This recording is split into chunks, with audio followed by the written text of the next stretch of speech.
when I see you're on both Facebook and Instagram. Okay.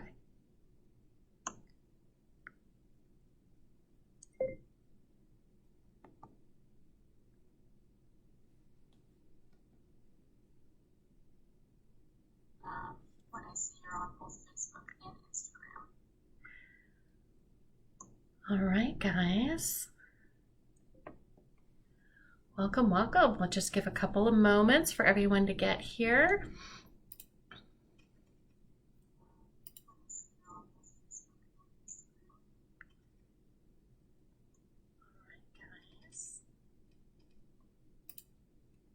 Welcome. We'll just give a couple of moments for everyone to get here.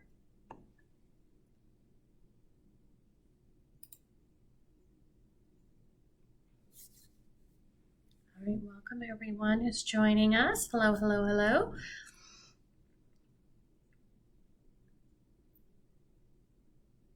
Just give a couple more seconds and we'll get going here.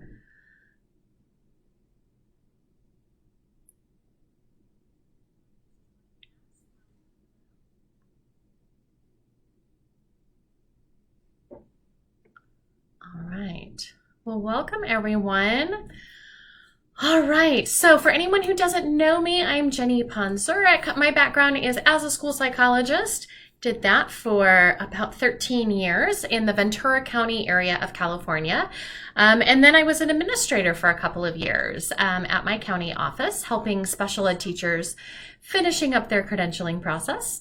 And nowadays I am working for myself. So I do lots of trainings around the state of California.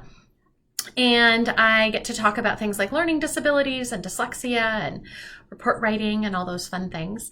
And I also have a small private practice where I get to work with families, typically a lot of families who have students in the private school setting, and do some evaluations. And I have to tell you, one of the things that I got to do when COVID hit, right, when everyone picked up what their new hobby was going to be, I was not baking bread, I was not planting a garden, I was taking a course on time management. That's what I do. Those are my hobbies. So when I got that opportunity, I signed up for a course where I could learn how to teach other people about time management and planning and executive skills. And that was definitely one of the things that I thought would be really helpful for a lot of the families that I work with. A lot of the different families have students with attention deficit, have students who really struggle with getting things done on time. So I thought it'd be really helpful for my private practice. And I have to say, it's really helpful for me. And why I say this is because I have learned so many different strategies that I have implemented for myself and also have shared with other school psychologists as well. And a lot of times these kind of strategies have been helpful for me to answer this question that you see up here on the screen. Is it a lack of time management, or do I just have too much work for the time frame? So what do I mean by this? Every once in a while, I remember a couple weeks ago, I had a school psychologist connect with me, and she knows I talk about time management. She wanted some time management strategies. And so, how big is your caseload? How many open evaluations do you have? How many kids on your counseling caseload? Kind of went through everything like that first to get that context. And we realized she had way too much on her caseload. Like, it was not...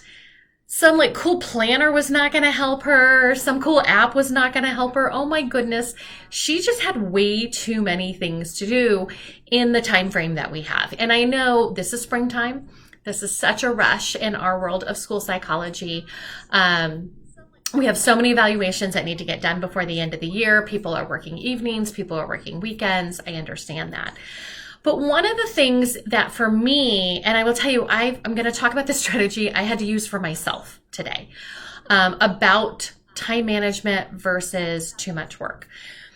I am someone who tends to say yes to a lot of things. I love participating in trainings. I love taking on new private clients. I love evaluating kids. So I tend to say yes. That's kind of my go-to thing. And I don't always pause to think about, do I actually have time for this? I am working on this. It's one of my 2022 goals. But what I needed to do, we're at the last week of April, depending on when your school year ends. Some people are going to be done in a month. Some people are going to be done in 6 weeks. Some people work in year-round school, so it might be a little bit different for you. The school districts that I'm supporting right now, kind of through the next 6 weeks. So what I did is I took a weekly calendar, a blank weekly calendar. Now, you can just literally, print one from Google if you need one. And what I did is I went through and I just wrote down all of my commitments. Commitments are things that, like at this point, we're always 50, 60 days in advance in our world, right? Depending on your state. We already know what's going to kind of needs to get done between now and the end of the school year. So what did I write down there? I wrote down, I provide a lot of training. So I wrote down all the trainings I'm going to do between now and the end of the school year are already planned and on my calendar. I went through and any IEP meetings I have scheduled already on my calendar. Those went down on those things. Some of you know me because I have, maybe you're part of one of my membership groups and a lot of times I'll do office hours and different things like that. That's already on the calendar. All those things went on the weekly calendar. And then what I was really focusing my attention on was the empty spaces. The empty spaces are going to be the places where I'm going to have to fit in preparing for all those commitments, right? Evaluating the kids and writing the reports, prepping the training materials, getting ready for summer boot camp, which is coming up in July, and prepping for that. That's where I needed to figure out where all my open time slots were. And that is where it really kind of helped me figure out, can I get it all done? Like, is it actually even feasible? I'm personally, I don't know about you guys, I need to sleep. I need to sleep a couple of good hours. So I can't be someone who can live on 4 hours of sleep for the next 6 weeks. Like, I might just fall over and need to go to the doctor. That's not me. So knowing that about myself, how am I going to get these other things completed? So that was one thing that I did. I just kind of looked, and I have 6 pieces of paper for the next 6 weeks. Weekly calendar, get them off of Google. You could just get a plain piece of paper. But I needed to visually see that, and I needed to visually see where all my open spaces were. And then what I did is I took another piece of paper. Now, at this point, I just focused on this week. And so what I did is I took a piece of paper and I just divided it into my different projects. So if I was at multiple school sites, I might have, a column for each school site. I have, again, I mentioned summer boot camp. I have my membership that I run. I've got handouts and training materials I need to create. I have a couple of kids that I'm evaluating. So everyone got their own kind of column. And then what I wrote down was, these are the things that really, really, really need to happen this week, right? In order for me to meet the commitments, not just for this week, but looking ahead a little bit to next week.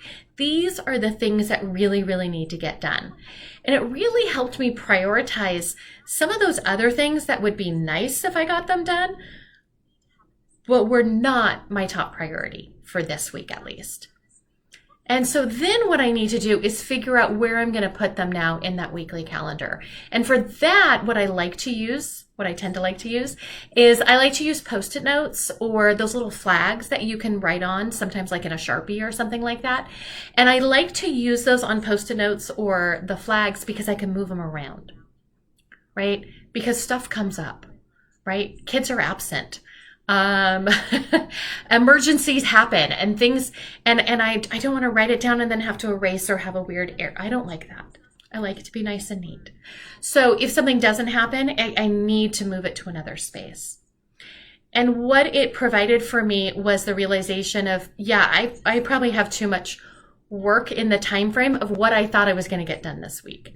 And it really helped me prioritize what really has to happen this week, and then where are those open spaces? I know sometimes the school psychologists, those open spaces are kind of few and far between, right? I've been at a middle school lately helping out over there. And so like open spaces are like snack time and lunch, unless I need to observe a kid during that time, right? And so that can be some of those quick kind of margin kind of tasks that you can kind of fill in. But some of the tasks can't be done in 10 minutes. Some of the tasks that are on my list, I need some different chunks of time, and I got to figure out where they're going to be there.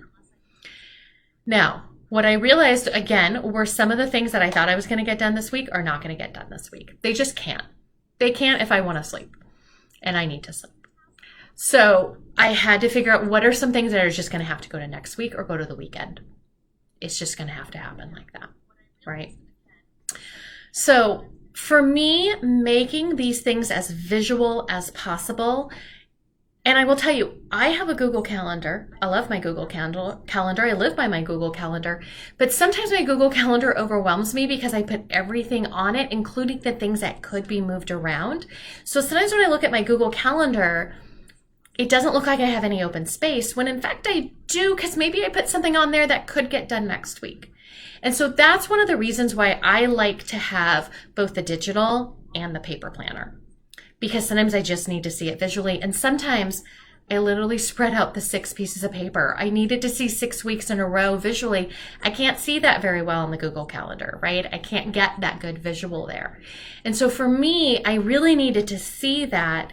And then that made it very apparent about where I do have some open spaces, where I do not have some open spaces.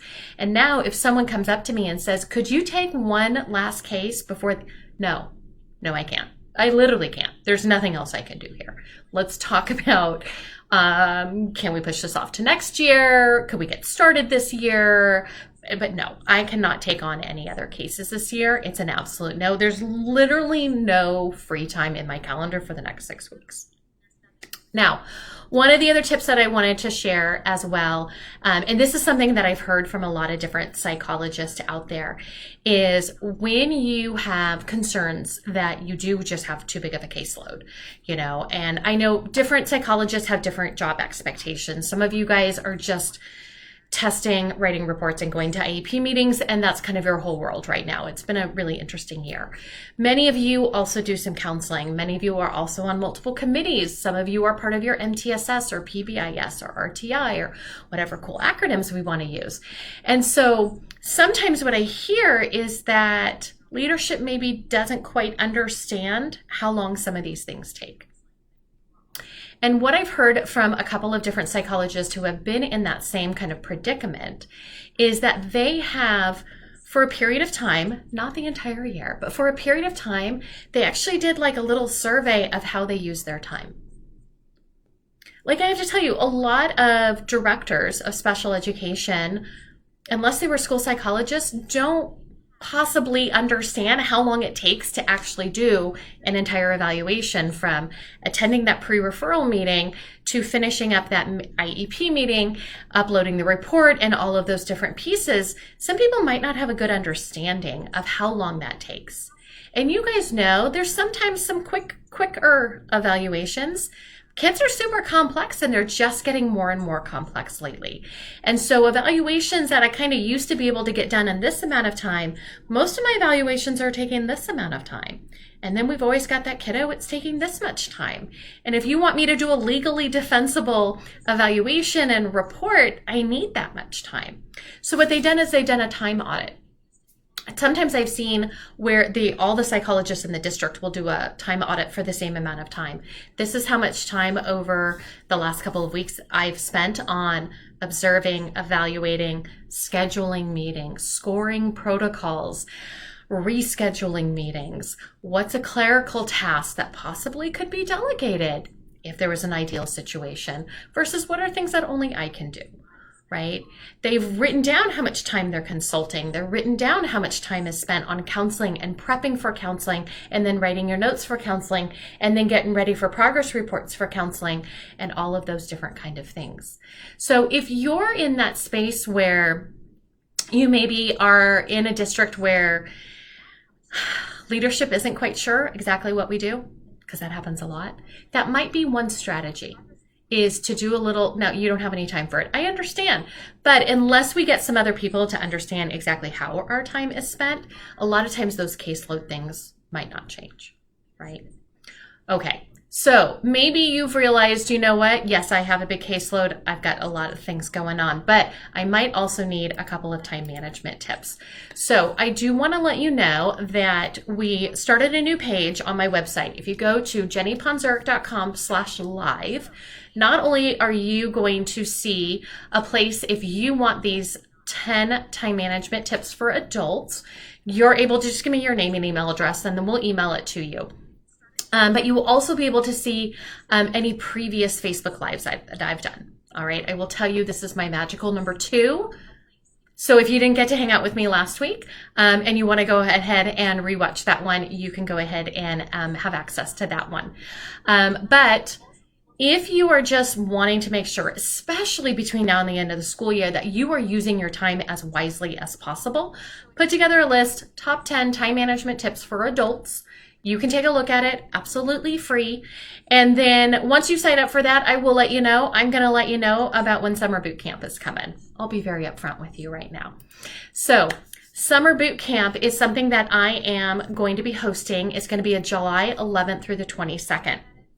If you didn't get to see my first Facebook Live last week, that's when I talked about all the different types of sessions that we're going to be able to provide. But the reason why I'm bringing it up today is if people sign up in the first week. So registration is going to open on May 10th. We're giving you a little bit of time to put it on your calendar. We know how super busy everyone is. So you can mark it on your calendar. You'll get an email when registration opens.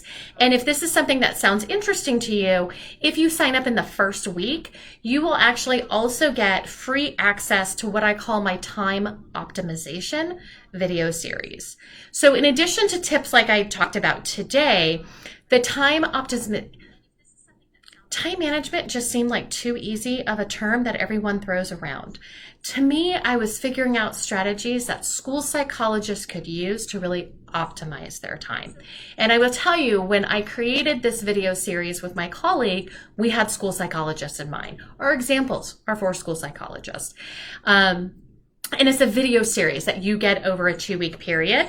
And so that'll be something that'll be offered after the summer boot camp. And you can sign up for that video series if that's something that you're interested in. And then that one also comes with 2 live calls with me, so that if you're watching those videos and you have some questions about implementation or what might that look like, do I have other examples, or you just want to get together with other school psychologists to kind of discuss some time management tips together, or time optimization tips, that there are 2 live calls that come with that.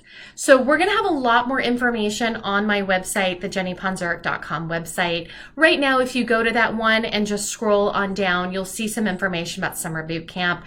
You can sign up to get on that registration list. But again, there we go, I can go back. If you go ahead and go to my website /live, that's where you can download these top 10 time management tips for adults. All right. Okay, I'm just going to do a little double check to see if there's any questions that have popped up in the chat here. I don't think I've seen any of them quite yet. All right. Well, if any of you still listening live have any questions, feel free to pop them on in. Again, if you are just double checking that you are optimizing your time between now and the end of the school year, go ahead and go to the jennyponzurek.com/live, where you can download this for free. And then I'll just send you some information when registration opens for summer boot camp. And if that's something that you're not interested in, no worries at all there. But as I mentioned, it is July 11th through 22nd. We're going to have sessions that are going to be kind of really focused on those that are going to start up their internship as well as their first year of being a school psychologist. So we're going to have 10 different sessions across 10 different days for them. And then we're going to have 10 sessions across 10 different days for also another group that I like to refer to as my newer school psychologists, kind of those that just are finishing up their first year, maybe kind of going around your 4th or 5th year, where you're just kind of figuring out, like, am I doing this all okay? Am I supposed to be doing things differently, right? Are we doing this right? So we're going to have 10 different sessions for that group as well. And then we're also going to have some deep dive sessions for those veteran school psychologists who really want to get into some of those different topics. And we are still... Right now, I'm still just waiting for a couple of different people to say yes to some different sessions, and then we're going to be able to share exactly what are the sessions, when our different sessions are going to be, For those of you who are first year school psychs, or going to go into your internship year, that's going to be free for you. And then we have a really nominal cost for those of you in that middle group, and then just a little bit of a cost for those that want to participate in those deep dives. So all that information is going to get on that website very soon here once we've confirmed everything. All right. Well, I just want to thank you guys for hanging out with me on this live, whether you're hanging out with me on Instagram or Facebook. Thank you so much for spending your time with me. And I'm going to be back here next week and we'll talk about some more stuff. So if anyone has any questions, feel free to jot those on in there. Otherwise, I will see you guys soon. All right. Bye, everyone.